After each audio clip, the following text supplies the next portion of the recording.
Welcome back. And scenes of hope, scenes of exuberation in Israel as we are seeing these images as news of the hostage release reaches the crowd there.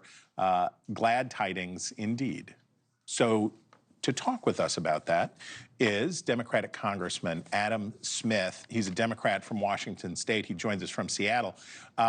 We saw the delay this morning. But now we're here in effect. I know you've been following this closely, Congressman. What can you tell us about how it's all going? Yeah, it's a difficult and very, very tenuous situation. I mean, the framework of this agreement has been being talked about, gosh, for almost a year now, not quite, but 8 months. It has been difficult to get to. And it's been difficult to get to because, the ideal outcome is Hamas completely out of power and their influence gone. They're not willing to do that. And then on the other side, there has to be some kind of future for the Palestinian people. Saudi Arabia and other Arab states insist that that future looks like eventually a Palestinian state, and Israel has been resistant to that.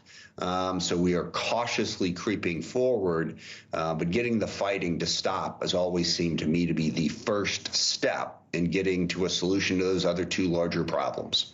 Okay, in a speech on Tuesday, outgoing Secretary of State Anthony Blinken said that Hamas has been able to recruit as many fighters as they have lost in the war, and he called it, quote, a recipe for enduring insurgency and perpetual war.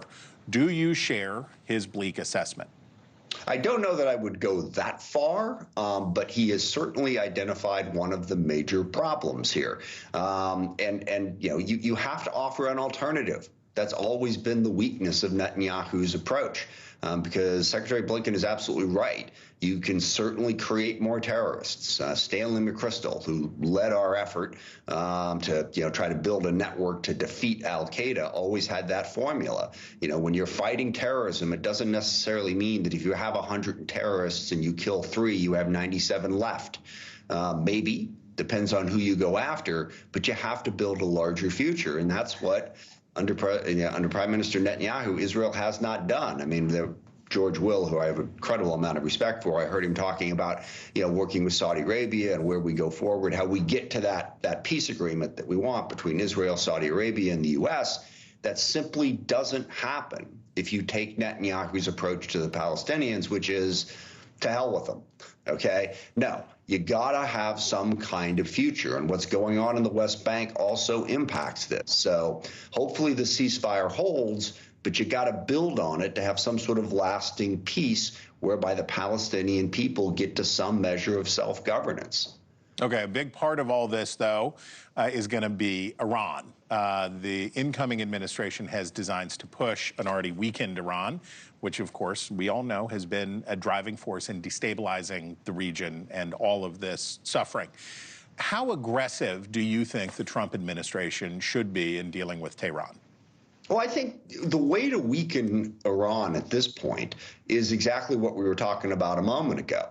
If we were to get an agreement between the Arab states, between Saudi Arabia, UAE, Jordan, Egypt, Bahrain, Qatar, and Israel and the U.S., which is what both the Trump and the Biden administrations, the previous ones, were working towards, that isolates Iran and that significantly reduces their strength. It also helps enormously if Syria can move forward and develop a government that's not dependent upon Iran, and if the same thing can happen in Lebanon.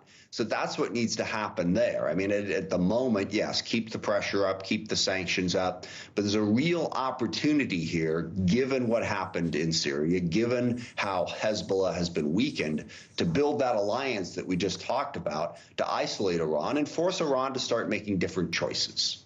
Thanks for watching. Go to joinnn.com to find NewsNation on your television provider. And don't forget to click the red subscribe button below to get more of NewsNation's fact-driven, unbiased coverage.